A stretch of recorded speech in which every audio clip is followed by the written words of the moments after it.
किसान भाइयों, अगर आप आलू की खेती करते हो और बहुत अधिक खाद डालने के बाद भी आपको आलू का अच्छा उत्पादन नहीं मिल पाता, तो ये वीडियो खास करके आपके लिए ही है। अब आप कम खाद डालकर भी आलू की फसल से अच्छा उत्पादन ले पाओगे। बस आपको इतना करना है कि ये वीडियो आपको पूरी देखनी है और जो मैं आपके लिए बताता हूँ आपको वही सब करना है।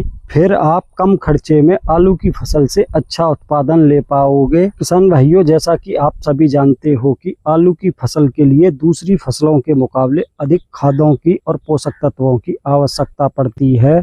इसलिए आलू की बुवाई के समय बेसल डोज में दूसरी फसलों के मुकाबले अधिक खाद और पोषक तत्व डाले जाते हैं, जिससे आलू का उत्पादन अच्छा देखने को मिले।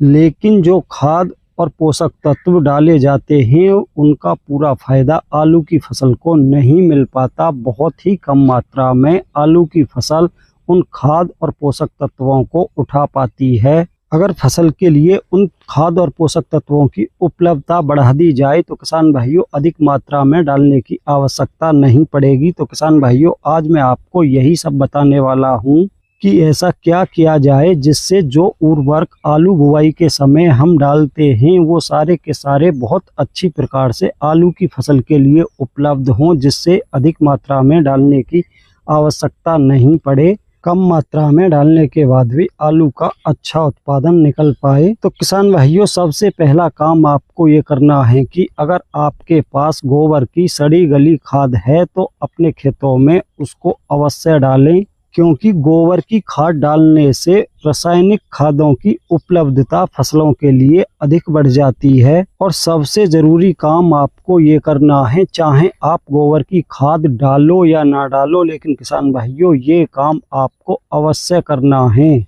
खेत की पलेवा करते समय आपको अपने खेत में माइक्रोराइजा अवश्य डालना है। 1 एकड़ के लिए आपको 4 से 5 किलो किसी अच्छी कंपनी का माइक्रोराइजा लेके आना है और उसको 24 घंटे पहले 50 से 60 किलो गोबर की सड़ी गली खाद या कंपोस्ट खाद के साथ अच्छे से मिक्स कर लेना है। अच्छे से मिक्स करने के बाद 1 किलो गुड़ को पानी में घोल लेना है और उस घोल को उस कंपोस्ट खाद के ऊपर अच्छे से छिड़क देना है। छिड़कने के बाद किसान भाइयों एक बार और आपको अच्छे से मिक्स कर देना है और उसको किसी हल्के कपड़े से ढककर 24 घंटे के लिए किसान दोस्तों छाया में रख देना है। मात्र 24 घंटे में ये पूरी प्रकार से मल्टीप्लाई हो जाएगा और किसान भाइयों उसको पलेवा करते समय अपने खेत में बिखराव कर देना है। किसान भाइयों, अगर आप ऐसा करते हो तो आप जो अपने खेत में आलू की बुवाई के समय बेसल डोज में खाद और पोषक तत्व दोगे उनकी उपलब्धता फसल के लिए 50% अधिक हो जाएगी, क्योंकि माइक्रोराइजा किसी भी फसल की जड़ में पाया जाता है। ये एक प्रकार की मित्र फंगस होती है जो पोषक तत्वों को मिट्टी से खींचकर जड़ों तक आसानी से पहुंचाने का कार्य करती है। तो किसान भाइयों, अब जान लेते हैं कि आलू बुवाई करते समय बेसल डोज में कौन से रासायनिक खाद और पोषक तत्व कितनी मात्रा में देने चाहिए, क्योंकि किसान भाइयों इनका एक अनुपात होता है। अगर आप उस अनुपात में देते हो तो ये बहुत अच्छा कार्य करते हैं। अगर कम या अधिक अनुपात में देते हो तो किसान भाइयों ये पूरी प्रकार से फसल के लिए उपलब्ध नहीं हो पाते। जो इनका सही अनुपात है उसके साथ छेड़छाड़ की जाए तो फसलों के लिए सही मात्रा में उपलब्ध नहीं हो पाते। इसलिए किसान भाइयों आलू की फसल में सही अनुपात में ये खाद दिए जाने आवश्यक हैं। तो किसान भाइयों आलू की फसल के लिए 3 तत्व बहुत ही आवश्यक होते हैं, नाइट्रोजन, फास्फोरस और पोटास। तो पहले जान लेते हैं फास्फोरस के बारे में, क्योंकि किसान भाइयों इसको हम 3 अलग अलग खादों द्वारा फसल को उपलब्ध कराते हैं। पहला DAP, दूसरा NPK और तीसरा खाद है SSP। क्योंकि किसान भाइयों दूसरे जो 2 खाद हैं पोटास और यूरिया, इन तीनों के हिसाब से ही उनकी डोज या मात्रा निर्धारित की जाती है। DAP खाद के साथ यूरिया और पोटास की मात्रा अलग रखी जाती है।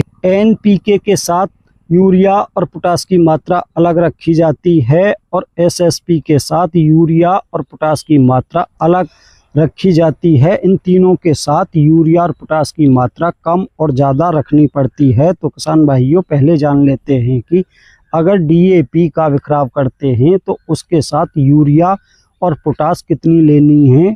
तो किसान भाइयों अब जान लेते हैं कि 1 एकड़ में डीएपी की सही डोज कितनी लेनी है। तो 1 एकड़ में डीएपी की डोज आपको 70 केजी रखनी है और डीएपी के साथ यूरिया आपको 52 केजी लेना है। और अगर बेसल डोज में डीएपी डालते हो तो किसान भाइयों एमओपी पोटास की मात्रा आपको 67 केजी रखनी है। अगर किसान भाइयों आपके पास डीएपी उपलब्ध नहीं है, आप एनपीके डाल रहे हो, तो किसान भाइयों एनपीके के बहुत सारे ग्रेड होते हैं। मैं आपको 12, 32, 16 के साथ यूरिया और पोटास की मात्रा बता रहा हूं।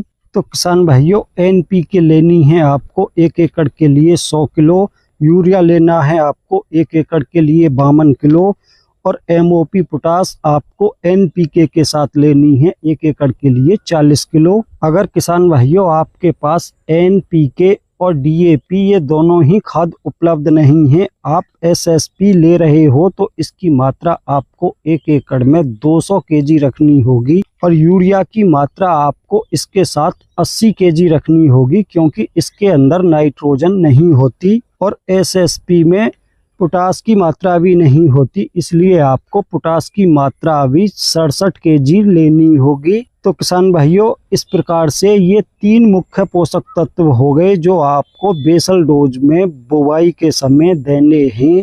अब जान लेते हैं दूसरे खादों के बारे में। किसान भाइयों अगर आप बेसल डोज में डीएपी या एनपीके डाल रहे हो तो 1 एकड़ के लिए आवश्यकता होगी जिप्सम खाद की, जिसकी मात्रा आपको 1 एकड़ में 100 केजी रखनी है। अगर आप बेसल डोज में एसएसपी डाल रहे हो, एनपीके और डीएपी नहीं डाल रहे, तो जिप्सम खाद डालने की आवश्यकता नहीं है क्योंकि एसएसपी खाद के अंदर वो दोनों तत्व होते हैं जो जिप्सम खाद में होते हैं। कैल्शियम, सल्फर, ये दोनों खाद जिप्सम खाद के अंदर होते हैं। अगर आप डीएपी या एनपीके डाल रहे हो, एसएसपी नहीं डाल रहे, तो फिर आपको 1 एकड़ में 50 केजी जिप्सम खाद अवश्य डालना है। अगर जिप्सम खाद नहीं मिलती, 1 एकड़ में 10 से 12 किलो सल्फर और लगभग 10 किलो कैल्शियम खाद अलग से डालनी है।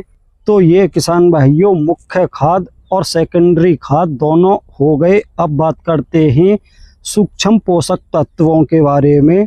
तो किसान भाइयों सूक्ष्म पोषक तत्वों के रूप में आपको बेसल डोज के साथ ही 2 पोषक तत्व अवश्य लेने हैं, वो है चिलेटेड जिंक। आपको यहाँ पर 1.5 केजी चिलेटेड जिंक लेनी है। ये याद रहे कि आप डीएपी, एनपीके या एसएसपी डाल रहे हो जिनके अंदर फास्फोरस की मात्रा होती है, तो उसके साथ आपको कभी भी भूलकर जिंक सल्फेट नहीं लेनी, सिर्फ आपको चिलेटेड जिंक ही लेनी है। और दूसरा पोषक तत्व लेना है आपको बोरोन। बोरोन अगर आपको 20% वाला मिलता है तो उसकी मात्रा 1 एकड़ में आप 1 से 1.5 केजी रखें। अगर 10% वाला बोरोन मिलता है तो उसकी मात्रा 2 से 3 किलो एकड़ के हिसाब से रखें। और किसान भाइयों बेसल डोज में आपको सागर का या बायोवीटा का प्रयोग भी करना है। अगर आप सागर का लेते हो तो 1 एकड़ के लिए 20 से 25 किलो की मात्रा रखें। और किसान भाइयों आलू को दीमक या सफ़ेद गड़ार से बचाने के लिए 1 किलो किसी अच्छी कंपनी का 25% WG थायोमेथोक्सम कीटनाशक अवश्य मिला लेना है। सबसे ज़रूरी बात ध्यान देने वाली ये है कि किसान भाइयों आपको जो माइक्रोराइजा का प्रयोग करना है वो आपको किसी भी रासायनिक खाद, फंजीसाइड या कीटनाशक के साथ नहीं मिलाना। आलू की बुवाई से लगभग 8 से 10 दिन पहले उसको मिट्टी में प्रयोग करना है। जैसा मैंने वीडियो के शुरुआत में बताया था, आप उसको गोबर की सड़ी गली खाद के साथ अच्छे से मिक्स करें या फिर कंपोस्ट खाद के साथ अच्छे से मिक्स करें और उसमें 1 किलो गुड़ का पानी के साथ घोल बनाकर उसको भी अच्छे से मिक्स करके 24 घंटे के लिए रख दें। क्योंकि किसान भाइयों, अगर डायरेक्ट माइक्रोराइजा रासायनिक खाद, फंजीसाइड या कीटनाशक के संपर्क में आता है तो वो काफ़ी मात्रा में समाप्त हो जाता है। इसलिए उसको पलेवा के समय ही इस्तेमाल करें, जिससे वो अच्छी खासी मात्रा में मिट्टी में मल्टीप्लाई हो सके। तो किसान भाइयों, जो कुछ मैंने आपके लिए इस वीडियो में बताया है, अगर आप सब कुछ उसी प्रकार से करते हो तो आप देखोगे जो आपके क्षेत्र में दूसरे किसान भाई 1 एकड़ आलू बुवाई के समय बहुत ही अधिक मात्रा में रासायनिक खादों का उपयोग करते हैं, उनके आलू से अधिक उत्पादन आपके आलू की फसल में निकलेगा। क्योंकि किसान भाइयों, बहुत सारे किसान भाई ऐसे हैं कि आलू की बुवाई के समय 1 एकड़ में 4 से 5 बैग DAP के डाल देते हैं, फिर भी आलू का उत्पादन अधिक नहीं निकलता। लेकिन किसान भाइयों, अगर आप मेरे द्वारा बताए गए फॉर्मूले को अपनाते हो तो आपके आलू का उत्पादन उनके आलू से अधिक निकलेगा, जो किसान भाई 1 एकड़ में 4 से 5 बैग DAP के डालते हैं। तो किसान भाइयों, आज की वीडियो में इतना ही था। वीडियो पसंद आई हो तो वीडियो को लाइक करें, दूसरे किसान भाइयों के साथ ज़्यादा से ज़्यादा वीडियो को शेयर करें और जिन भाइयों ने अभी तक हमारा चैनल सब्सक्राइब नहीं किया है, कृपया हमारे चैनल को सब्सक्राइब करें, साथ में घंटी के बटन को ऑल पर सेलेक्ट कर लें, जिससे आने वाले समय में प्रत्येक नई वीडियो का नोटिफिकेशन आप तक समय से पहुंचता रहे।